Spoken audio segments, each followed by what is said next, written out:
सूर्य पूर्वेस उगवतो. सूर्य पूर्वेस उगवतो. उगवणे म्हणजे to rise rose risen to RISE rise म्हणजे उगवणे. माहित पाहिजे तुम्हाला मी काय सांगितलं, कसंही करून तुम्ही क्रियापदांचा अभ्यास सुरू करा ऍज अर्ली एज पॉसिबल. खरोखरच इंग्रजी तुम्हाला यावंसं वाटतं ना, ते काही खूप कठीण वगैरे नाही आहे. मला त्याच्यावर तुम्हाला असं खूप वाटतं सांगावं, पण तेवढा वेळ नाहीये की मराठी विद्यार्थ्यांना किंवा मराठी लोकांना इंग्रजी काय येत नाही. ते न येण्याचं एकदम साधं आणि बेसिक कारण असं आहे, काळ येत नाहीयेत आणि क्रियापद माहित नाहीत. ही काळ आणि क्रियापद जर तुम्हाला आली तर त्याच्यानंतर फक्त सराव असतो, अचूक सराव करायचा, काही नाही. अगदी त्याच्यासारखं दुसरं इंटरेस्टिंग अभ्यासच नाही. मी तर तुम्हाला सांगेल की इंग्रजी शिकणं आहे त्या अर्थाने खूप सोपं आहे एका अर्थाने. पण हेच जर मला कुणाला सांगितलं की एखाद्या ब्रिटिश माणसाला मला जर मराठी शिकवायला सांगितलं तर ते खूप डिफिकल्ट आहे.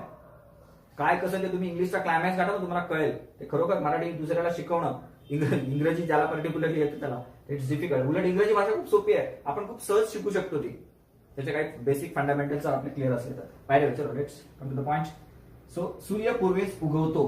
बघा आता दिस सन, परत प्रश्न पडतो आपल्या मनामध्ये, इथे दी कुठून आलं, हे द काय प्रकार, सगळं आपण शिकणार आहोत. आर्टिकल्स कसे वापरायचे, ए एंड दी कसं वापरायचं, कुठे वापरायचं, काय. आता सध्या ते लगेच होणार म्हणून लक्षात ठेवायचं. आता प्रत्येक गोष्ट हे असंच काय ते तसंच काय जाणून घेऊ आपण, पण असं वापरतात हे तर माहित पाहिजे.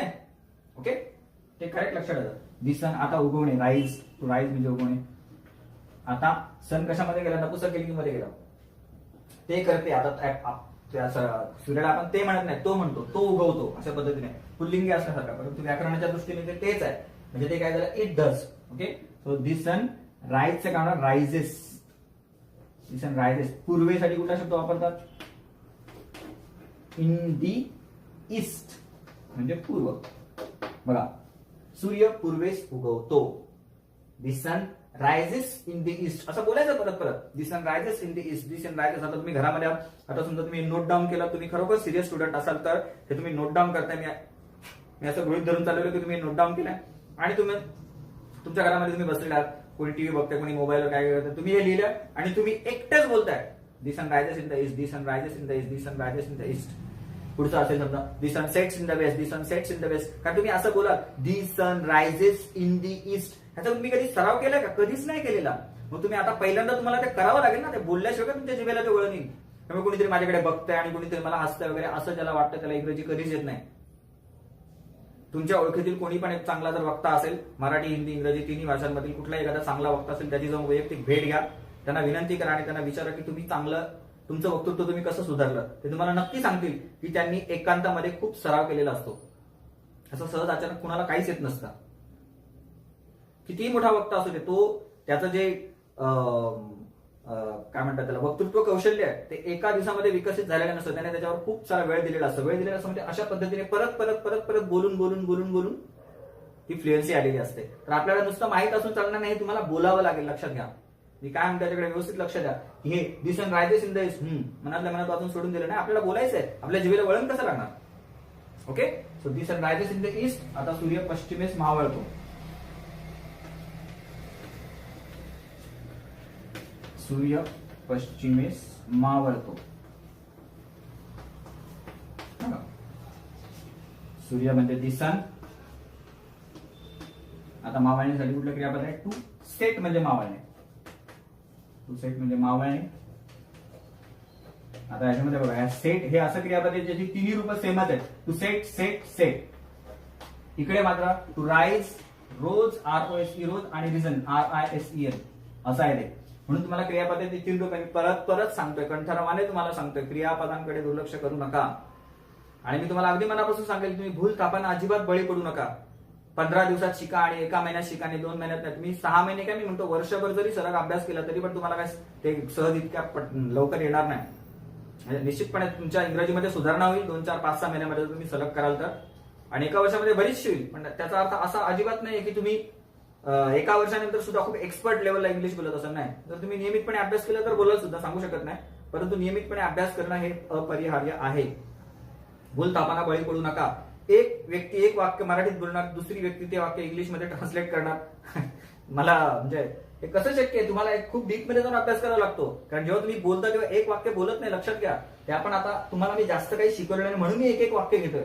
जेव्हा निगेटिव्ह वाक्य आणि क्वेश्चन होते तेव्हा बघा तुम्हाला किती मजा येते. तुम्ही बोला अरे इतकं सोपं आहे. Yes it is that much simple only. काहीच नाही त्याच्यामध्ये. मी स्वतः मराठी माध्यमाचा विद्यार्थी ना.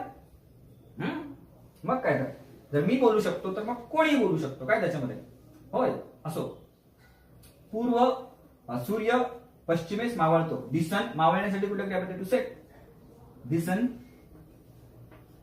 सेट. ओके. आणि दिसन तृतीय पुरुष एकवचनी असल्यामुळे त्याला एस प्रत्यय. दिसन सेट्स पश्चिमेस in the west. WEST west. The sun rises in the east, the sun sets in the west. हे वाक्य तुम्ही त्याला जर जॉईन केलं समजा कंपाऊंड सेंटेन्स म्हणलं तर असं सुद्धा होऊ शकतं. The sun rises in the east and sets in the west. मग अँड वापरल्यानंतर तुम्हाला तो करता परत वापरण्याची गरज नाही. ते आपण सगळं शिकू. माझं तुम्हाला एक सांगणं असेल की तुम्ही स्टेप बाय स्टेप इंग्लिश हे जे आपल्या चॅनलचं नाव आहे अगदी त्याला अनुसरून तसाच अभ्यास तुमचा चालू ठेवा. Step by step. गडबड करायची नाही. ओके. आता बघा काही काही वाक्य असे असणार. मला वाटतं. एवढंच वाक्य आपण खूप वेळा ऐकलेलं असतं. काही काही वाक्य आपण ऐकलेले असतं. मला वाटतं. याच्यामध्ये तो आपला फॉर्म्युला तो असं वाटेल मिसिंग आहे याच्यामध्ये. मला म्हणजे मी करतो बघा. मला वाटतं म्हणजे अप्रत्यक्षपणे माझं मन काय करत आहे वाटण्याची क्रिया ते करतं. म्हणजे मी करतोच. आपण स्ट्रेट राहिलो तर कन्फ्युजन फ्री माणूस एकदम क्लिअर आयुष्य जगतो. छानपैकी जगतो. मला वाटतं आय. आणि वाटण्यासाठी कुठलं क्रियापद to think. To THINK think म्हणजे वाटणे. त्याचा भूतकाळ आहे थॉट. THOUGHT thought. आणि त्याचा पास्ट पार्टिसिपल सुद्धा आहे थॉट. THOUGHT. तोंड पाठच असायला पाहिजे. Success has no shortcuts. महिना आणि 2 महिन्यामध्ये वगैरे कोणाला इंग्रजी येत नाही. भूल तापांना बळी पडायचं. मी परत सांगतोय तुम्हाला आपल्या महाराष्ट्रातील मराठी माध्यमाच्या मुलांमध्ये खूप सारा टॅलेंट आहे. मी जवळून पाहिलेलं आहे. खूप टॅलेंट आहे. पण इंग्रजीबद्दल झालंय असं इतकं अक्षम्य दुर्लक्ष काळांकडे क्रियापदांकडे ते आता तरी मला वाटतं आपण थांबूया आणि आपण याकडे सिरियसली जरा लक्ष देऊया. आणि असं काय नाही. मी मागच्या पण लेक्चर मध्ये बोललो की आपण समजा इंग्रजी भाषा शिकतोय म्हणजे काय इंग्रजी एखाद्याला येतं म्हणजे तो काय खूप मोठा माणूस आहे अशातला काही भाग नाही. पण ती काळाची गरज आहे. आता सगळे तुम्हाला सर्वांना सगळं माहिती आहे. तुम्हाला काही सांगायची गरज नाही आहे. बँकिंगचे व्यवहार असतील किंवा सगळ्या गोष्टी असतील. अभ्यासाचे तुमचे एक्झामचे फॉर्म भरणं असं सगळं काही इंग्लिश मधून असतं. ऑनलाईन असतं. त्यामुळे इंग्रजी येणं आपल्याला गरजेचं आहे. आता जर हीच भाषा जर जापनीज भाषा जर जगाची भाषा तर जापनीज भाषा शिकलो असतो. आणि इंग्रजी एखाद्याला येतं किंवा दुसरी कुठली भाषा असते फ्रेंच असं आपण फ्रेंच शिकलो असतो. काय त्याच्यामध्ये येतं. ती जगाची भाषा आहे. अपरिहार्यपणे आपल्याला ती शिकणं गरजेचं आहे. मग शिकायचं तर मग शिकायचं. मन लावून शिकायचं. आणि अजून म्हणजे एखाद्याला इंग्रजी येतो म्हणजे तो खूप कोणी ग्रेट आहे असा काही प्रश्नच येत नाही.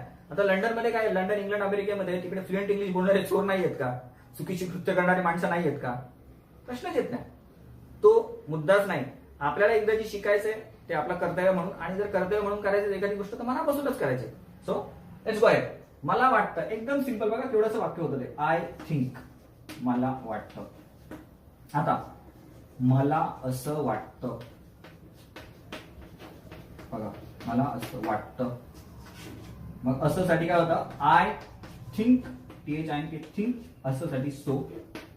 आता हेच जर समजा आपण कल्पना करूया की मी तुम्हाला WH टाईप क्वेश्चन आणि व्हर्बल क्वेश्चन शिकवलेले बघा. पुढचाच प्रश्न कसा ना तुला असं वाटतं का. Do you think so. असा प्रश्न येणार लगेच. मग समोरचा मला नाही वाटत तसं. I don't think so. याला बोलतात संभाषण. संभाषणामध्ये एक वाक्य नाही. लक्षात घ्या. पुढे पुढे तुम्ही 100% मान्य कराल की आपण ज्या मेथडला फॉलो करतोय प्रामाणिकपणे ती मेथड खरोखर महाराष्ट्रातील कानाकोपऱ्यातील ग्रामीण भागातील किती दुर्गम भागातील विद्यार्थी असू दे त्याचा इंग्रजी किती कच्चा असू दे त्याला ह्या मेथडने 100% इंग्रजी येणार म्हणजे येणार. प्रोव्हाइडेड दॅट तुम्हाला नियमितपणे सराव करणं अत्यंत गरजेचं आहे. तुम्ही आजच्या थंबनेलमध्ये बघा तिथे वाक्य दिसेल तुम्हाला खाली. अचूक आणि नियमित सराव बरोबर यश. अचूक म्हटलेलं आहे. सराव जर तुम्ही चुकीच्या पद्धतीने कराल ना तर तुम्ही एक्सपर्ट चुकीच्या गोष्टीचे व्हाल. त्यामुळे ते तितकंच गरजेचं आहे. सराव हा अचूक असला पाहिजे आणि नियमित असला पाहिजे. या दोन गोष्टी एकत्र आल्यानंतर यश मिळणार. आणि नियमितपणे सराव करण्यासाठी माणूस जिद्दी असणं खूप गरजेचं आहे. जो जिद्दी नाही वो रत्ती आहे. ध्यान रखो. चलो फिर. मला वाटतं आय थिंक. मला असं वाटतं आय थिंक सो. आता त्याला असं वाटतं. त्याला असं वाटतं. त्याला म्हणजे ही. वाटतं क्रियापद आपल्याला माहितच आहे. ही थिंक. पण आता ते नुसतं थिंक न राहता करणार त्याला एस प्रत्यय लागणार. He thinks so. Step by step English चॅनलला फॉलो करणाऱ्या कुठल्याही विद्यार्थी किंवा विद्यार्थिनीचं ही शीट समोर साध्या वर्तमान काळात तो एस किंवा एस प्रत्यय लावणारच क्रियापदाला 100% विदाउट फेल, न चुकता. ओके, सो मला वाटतं आय थिंक, मला असं वाटतं आय थिंक सो, त्याला असं वाटतं ही थिंक सो. आता तुम्ही नकारार्थी वाक्य आपण केल्यानंतर मला नाही असं वाटत, आय डोंट थिंक सो. तुला असं काय वाटतं, व्हाय डू यू थिंक सो.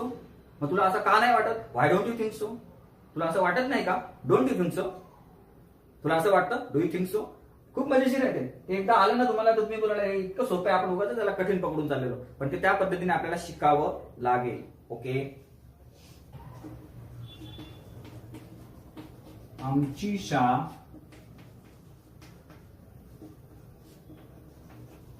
सकाळी 7 वाजता भरते. आता आपण असं म्हणतो खरं भरते, आपण ना शाळा भरली, शाळा सुटली, आहे ना. भारीच आपली मराठी पण मस्तच एकदम गोड आहे. बघा, आमची शाळा सकाळी 7 वाजता भरते. भरते म्हणजे शाळा सुरू होते प्रॅक्टिकली. ओके, आता आमची शाळा म्हणजे काय, ती शाळा नाही तर ते नपुसकलिंगी झालं ते. म्हणजे ते काय भरण्याची क्रिया करता का, व्याकरणाच्या दृष्टीने ते तसंच, त्याच्याशिवाय आपल्याला इंग्रजी येणारच नाही. म्हणजे ते ती शाळा भरते म्हणजे भरण्याची क्रिया ती करते. ऍक्च्युली ती नाही, ते तेच आहे. ओके, मग आमची शाळा, our school, SCHOOL, our school. Okay, भरणे याचा अर्थ सुरुवात होणे, सुरू होणे. टू स्टार्ट, टू स्टार्ट म्हणजे सुरुवात होणे. Our school start, START. आणि ज्या अर्थी ते अवर स्कूल कशामध्ये गेलं, हे कशामध्ये गेलं, इट मध्ये, नपुसकलिंगी आहे. इट डज, त्याच्यासमोर जे क्रियापद येणार त्याला एस किंवा एस प्रत्यय लागणारच. Our school starts at 7 in the morning. 7 o'clock पण म्हणू शकतात, मी काय प्रॉब्लेम नाही. In the morning. बघा, our school starts at 7 in the morning. आमची शाळा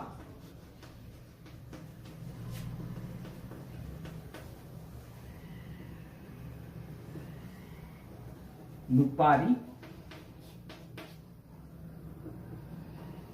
1 वाजता सुटते. सुटते म्हणजे ती संपते, तिची वेळ संपते. परत अवर स्कूल, अवर स्कूल. आता ते संपते म्हणजे त्याच्या इंग्लिशमध्ये क्रियापद येणार to finish, to FINISH, to finish. Okay, our school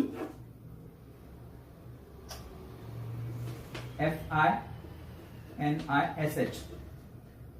आणि अवर स्कूल हा द्वितीय पुरुष गोष्टी करताय इट, त्याच्यासमोर क्रियापद झाला फिनिश. बघा, आता फिनिशचा शेवट कशाने झालाय, SH ने झालाय का.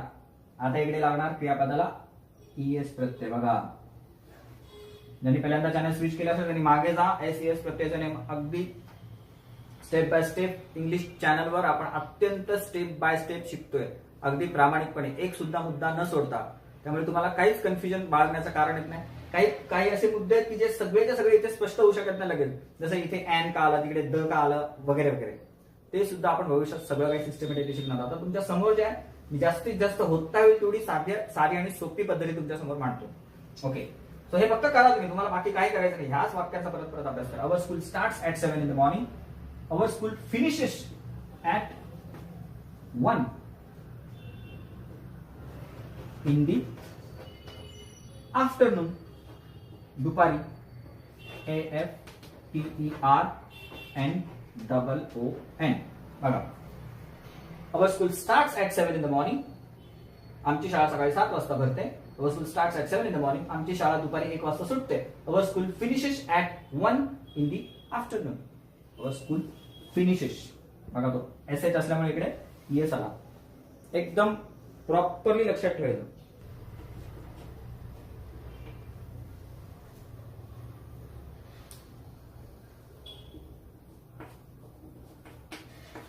ती तिच्या आईसारखी दिसते. बघा, ती तिच्या आईसारखी दिसते करता एकदम सिंपल आहे. ती दिसते, ती दिसण्याची क्रिया करते, ती करते, मी करतो, आम्ही करतो, तू करतो, तुम्ही करता, ती करते. साधारण simple present tense, I do, he does, she does, she does. Structure तोंडपाठ पाहिजे बरं का तुमचं. साध्या वर्तमान काळाचं स्ट्रक्चर मराठी इंग्लिश तोंड पाठ पाहिजे. मी करतो, आम्ही करतो, तू करतो, तुम्ही करतो, तो करतो, ती करते, ते करते, ते त्याने करतात. English I do, we do, you do, you do, he does, she does, it does, they do. Correct माहित असायला पाहिजे. ती, शी. ओके. दिसण्यासाठी क्रियापद आपण पाहिलेलं आहे. To look, LOOK, look. लुकचे दोन अर्थ होतात. लुक म्हणजे पाहणे सुद्धा आणि दिसणे सुद्धा. शी लुक आणि ती तृतीय पुरुष एकवचनी करता असल्यामुळे डज, एस किंवा एस प्रत्यय लागणारच. शी लुक्स आणि त्या सारखं दिसण्यासाठी लाईक हा शब्द आहे. आता हे इकडे क्रियापद नाहीये, ते काय आहे तुम्हाला अगदी मी व्यवस्थित समजावून सांगणार भविष्यामध्ये, त्याची काय काळजी करू नका. शी लुक्स लाईक, लुक लाईक म्हणजे त्यासारखं दिसणे. टू लुक म्हणजे पाहणे, टू लुक म्हणजे दिसणे आणि त्यासारखं अमक्यासारखं तमक्यासारखं तेव्हा लाईक म्हणतात. शी लुक्स लाईक कोणासारखं? तिच्या आईसारखं. Her mother. बघा, ती तिच्या आईसारखी दिसते. She looks like, she looks like her mother. हेच तो त्याच्या वडिलांसारखा दिसतो. वडिलांसारखा दिसतो. ओके. ही, तो दिसतो, तो दिसण्याची क्रिया करतो, तो करतो, मी करतो, आम्ही करतो, तू करतो, तुम्ही करता, तो करतो. साधा होता मग सिंपल प्रेझेंट आहे. I do, you do, you do, he does. He दिसतो. लुक्स लाईक त्याच्या हिज वडील. He looks like his father. झालं.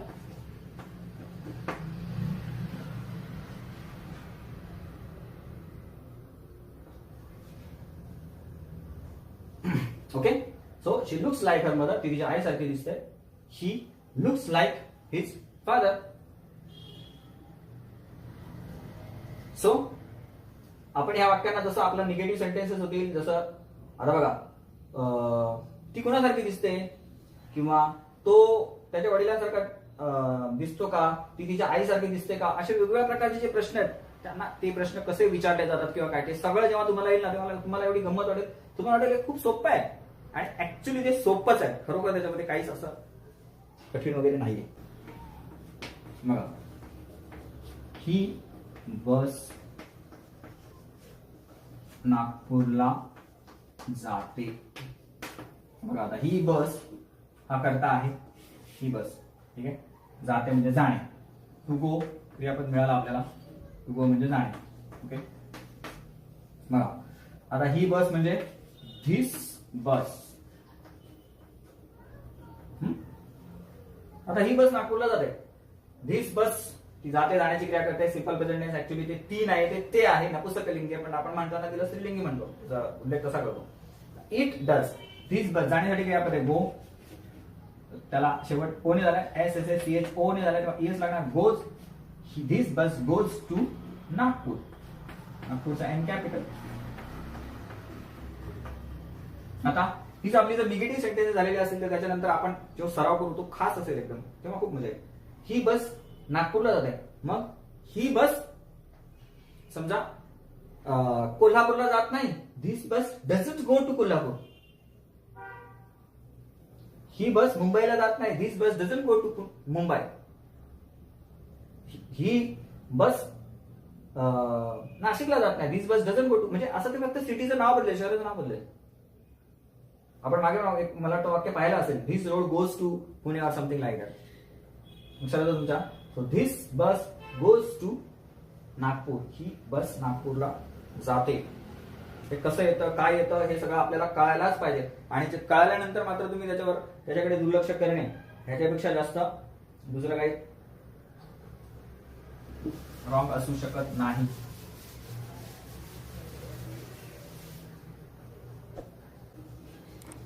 भारतीय लोकांना क्रिकेट खूप आवडतं. आवडतं. भारतीय लोकांना क्रिकेट खूप आवडतं. भारतीय लोक म्हणजे कोण झाले, अनेक वचनी.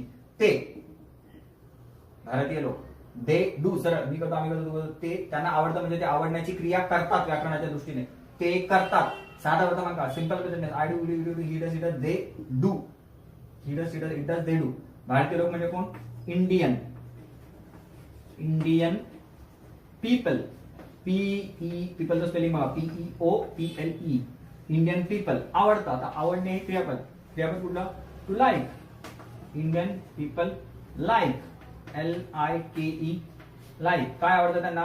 क्रिकेट, CRICKET, खूप, ए लॉट, किंवा तुम्ही सो मच पण बोलू शकता. Indian people like cricket a lot, किंवा तुम्ही त्याला so much. Indian people like cricket so much. Okay. आणि ते वाक्य पूर्ण बोलण्याचा म्हणजे तो जो काही सराव जो आहे तुमचा, तो सराव तुमचा झालाच पाहिजे.